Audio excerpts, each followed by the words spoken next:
Hello friends, I welcome you all in my YouTube channel. आज इस video में हम कॉग्निटिव साइकोलॉजी का ब्लॉक 4 का यूनिट 2 का लास्ट पार्ट स्टार्ट करेंगे, जिसमें हम क्रिएटिविटी एंड प्रॉब्लम सॉल्विंग के बारे में पढ़ेंगे। वीडियो स्टार्ट करने से पहले मैं आपको बताना चाहूँगी कि आप देखेंगे कि मैंने अपनी सारी वीडियोस के अंदर डिस्क्रिप्शन बॉक्स में अर्लियर जो ब्लॉग्स हमने कवर किए हैं उनमें एक सिंगल लिंक भी शेयर की है। इसके अलावा मैंने सारे मॉड्यूल्स के जैसे जैसे हम उनकी वीडियोस बना रहे हैं, हमने अलग से सारे मॉड्यूल्स के जो है उनको प्ले लिस्ट में डाल दिया है। हर एक मॉड्यूल की एक सेपरेट प्लेलिस्ट है। जैसे ही आप जिस भी मॉड्यूल को आप सुनना चाहते हैं, आप उससे रिलेटेड जो है वीडियो उस प्लेलिस्ट में देखेंगे, तो एक उसी मॉड्यूल की जो है आपको सारी वीडियोस जो हैं उस एक सिंगल प्लेलिस्ट में मिल जाएगी। तो इसमें आप स्टार्ट करते हैं कि क्रिएटिविटी एंड प्रॉब्लम सॉल्विंग क्या है। आपको याद होगा कि हमने ब्लॉक 2 के यूनिट 4 में भी ये किया था कि प्रॉब्लम सॉल्विंग कैसे हम जो है क्रिएटिविटी हमारी कैसे यूज़ होती है at the time of problem solving, कैसे हम इनफैक्ट क्या होता है कि जो क्रिएटिविटी हमने क्या किया था, जो कि नॉवल थिंकिंग होती है, जिसमें हम आउट ऑफ बॉक्स सोचते हैं, जिसमें हमारी डाइवर्जेंट थिंकिंग होती है, जिसमें हम मल्टीपल सोल्यूशन के बारे में सोचते हैं। और जैसे हमारा आपको याद होगा हमने उसमें स्टेजेस भी की थी, जिसमें हमने प्लानिंग किया था, उसके अलावा हमने इंक्यूबेशन किया था, इल्यूमिनेशन किया था, है ना। तो इसी तरीके से अब इसमें हम क्या करेंगे कि इसमें मेनली इन्होंने क्या कहा है कि as discuss in unit 1 many of the problems are called insight problems होती हैं, जो हमारे को एकदम से माइंड में क्लिक कर जाती हैं, and are believe to have solution that comes from insight. Insight का मतलब ये होता है कि हमें जब हम काफ़ी तरीके से जो है प्रॉब्लम को सॉल्व कर रहे होते हैं, डिफरेंट तरीके से उनको एक्सप्लोर कर रहे होते हैं उनके सोल्यूशंस को, तो एकदम से करते करते जब हम एफर्ट्स कर रहे होते हैं ट्रायल करते करते एकदम से हमारे माइंड में जो सोल्यूशन जो होता है वो हमारे इंसाइट होता है, कि एकदम से हमारे को इल्यूमिनेट होता है कि उसका सोल्यूशन हमारे को मिल जाता है। तो ये क्या होता है, इन्होंने उसके बारे में कहा है कि ये कब होता है, जब हम जो है क्रिएटिविटी को हम यूज़ करते हैं। तो इन्होंने अब क्या कहा है कि टाइम टू टाइम सब लोगों ने अलग अलग ढंग से इसकी जो है डेफिनेशन की है। मेनली इन्होंने क्या कहा है कि all the term is difficult to define precisely, many psychologists believe that creativity has to do with appropriate novelty that is originality that suits the some purpose. Original जो ओरिजिनल होगा और जो नॉवल होगा, दैट इज़ आवर जो है उसको हम क्या कहते हैं, क्रिएटिव। नेक्स्ट है, इसमें क्या कहते हैं कि मेनली जो है इन्होंने कहा है कि 3 चीज़ें हैं, selective encoding, selective combination and selective comparison. ये जब तीन चीज़ों में इन्होंने कहा है कि कैसे कैसे हम जो है क्रिएटिविटी को यूज़ करते हैं, क्योंकि इसमें कई लोगों ने जो है साइकोलॉजिस्ट ने जो स्टडीज़ की हैं उन्होंने कहा है कि इसमें ये सब तीन चीज़ें होनी चाहिए, कैसे हम इनको यूज़ करते हैं।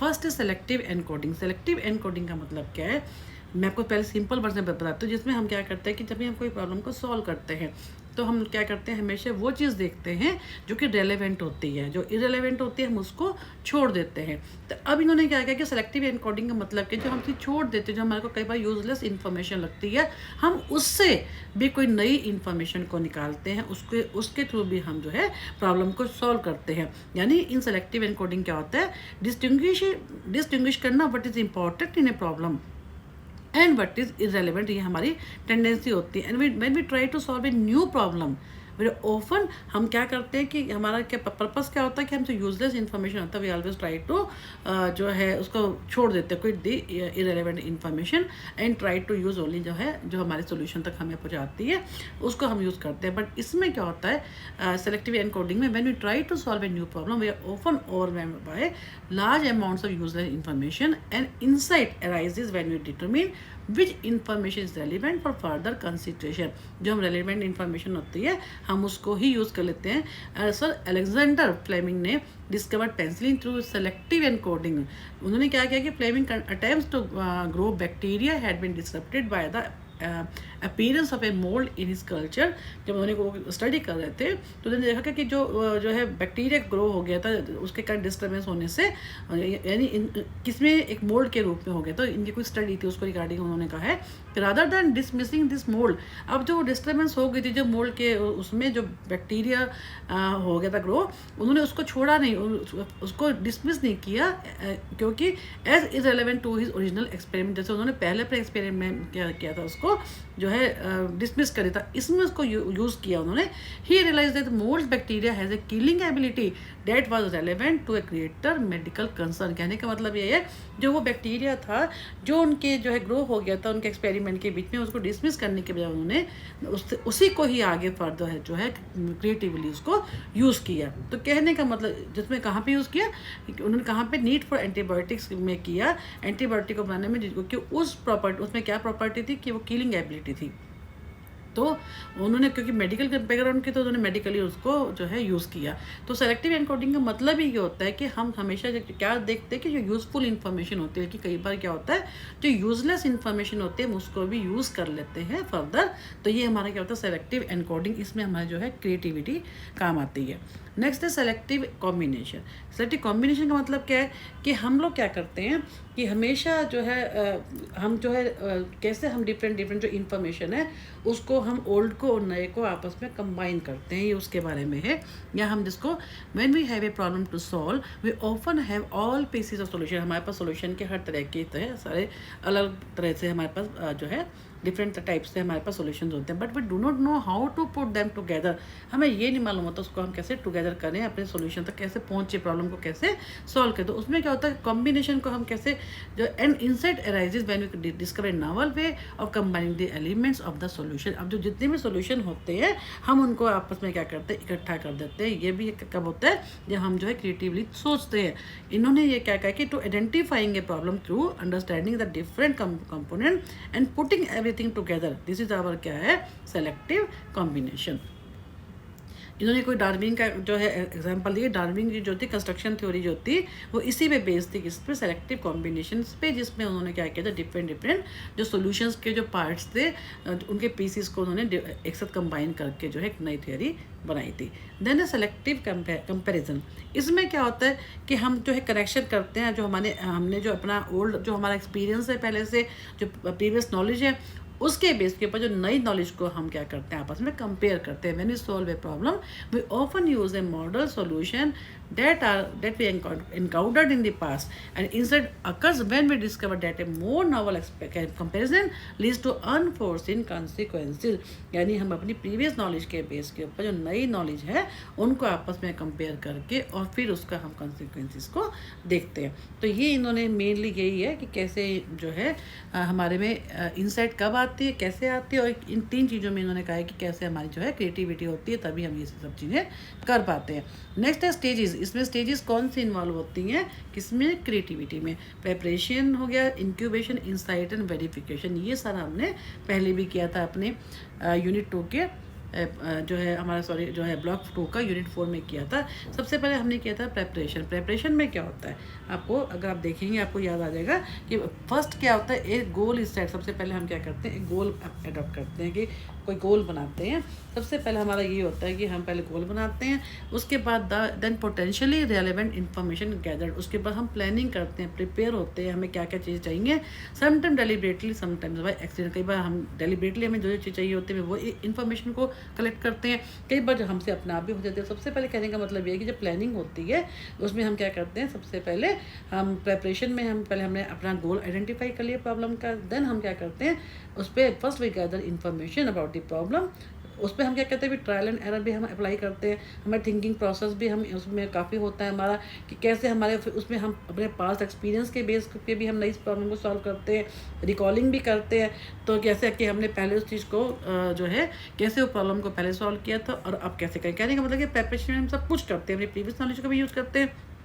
इन्होंने क्योंकि काफ़ी कम दिया हुआ है इसलिए मैं आपको बता रही हूँ कि डिटेल में कि अगर ये पेपर में आ जाता है कि स्टेजेस क्या हैं इसके बारे में आप देखेंगे तो उसमें क्या है कि प्रिपरेशन में हम क्या करते हैं कि हमें पहले हम प्रॉब्लम को आइडेंटिफाई करके गोल को हम सेट करते हैं, उसके बाद उससे रिलेटेड सारी इन्फॉर्मेशन को कलेक्ट करते हैं, ट्रायल एरर बेसिस पे भी करते हैं और कैसे जो हमारी जो प्रीवियस नॉलेज है उसको भी एक्सेप्ट करते हैं, यूज़ करते हैं उसको और उसमें रिकॉलिंग भी करते हैं और कि हमने पहले अपनी जो प्रॉब्लम थी वो कैसे सॉल्व की थी ताकि हमारी इस बार भी वैसे ही सॉल्व हो जाए। Then come to incubation. जब हमारी प्रिपरेशन हो जाती है उसके बाद हमारा क्या होता है, हमारे माइंड के अंदर वो चीज़ चलती रहती है कि हमें प्रॉब्लम को अनकॉन्शियसली भी कॉन्शियसली भी कि हमें कैसे उसको सॉल्व करना है। दिमाग में हमारे चलते रहते हैं, हमको टेंशन नहीं होती, लेकिन हमारे दिमाग में होता है कि हमें इसको कैसे कैसे सॉल्व करें। ऑटोमेटिकली होता है ये हमारे माइंड में। तो इसमें क्या होता है कि कई बार क्या होता है, इसमें हम उस प्रॉब्लम को हम जब फेडअप हो जाते हैं, हमें सोल्यूशन नहीं मिलता तो छोड़ भी देते हैं। और कई बार क्या होता है कि हम जो हर तरह से उसको ट्राई करते हैं, जैसे इन्होंने लिखा है ना कि this preparation done A period of apparent inactivity that is incubation can set in. Incubation में क्या होता है, मे इन्वॉल्व अनकॉन्शियस मेंटल, अपने हमारे माइंड में अपने आप ही वो चीज़ चलती रहती है। और it may simply be a period of waiting for some important missing link to fall into place. यानी हम दिमाग में चलता था कि ऐसा तो नहीं जो हम सोल्यूशन ढूंढ रहे हैं हम कुछ में मिस कर रहे हैं। तो कहने का मतलब है कि इंक्यूबेशन का मतलब ये है कि हमारे माइंड में ऑटोमेटिकली जो है कुछ कुछ चलता रहता है। देन इनसाइट, अब जब हम हमारे माइंड में सब कुछ चल रहा है तो हम कुछ सोचते रहते हैं, उसमें एकदम से जो हमारे पास जो बहुत सारे सॉल्यूशंस और हमारे कुछ चलते थे दिमाग में, एकदम से वो क्या होता है हमारे माइंड में सर्च करते करते जो हमें सोल्यूशन नहीं मिल रहा होता, एकदम से हमारे माइंड में क्लिक हो जाता है कि हाँ कि ये सोल्यूशन हमारे को एकदम से उसके जो है इंसाइट होती है, हमारे को वो जो है इन्फॉर्मेशन जो सोल्यूशन है वो मिल जाता है। द मोमेंट ऑफ इंसाइट का मतलब क्या है, इसको इल्यूमिनेशन भी कहते हैं।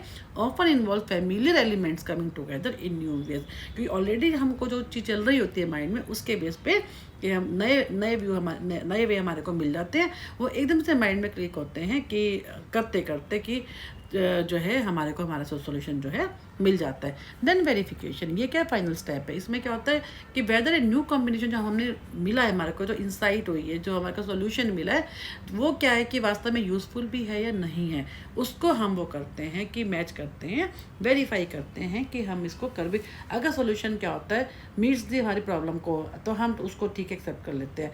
अगर वो हमारी प्रॉब्लम को मीट नहीं करता या हम जब उसको वेरीफाई करते हैं हमें लगता है कि ये हमारे जो सोल्यूशन उस टाइप से नहीं मिला है, तो हम उसको क्या करते हैं फिर से उसको मॉडिफाई करके फिर से उसको सॉल्व करने में लग जाते हैं। तो ये हमारा जो है ये हो गया हमारा stages of problem solving creativity.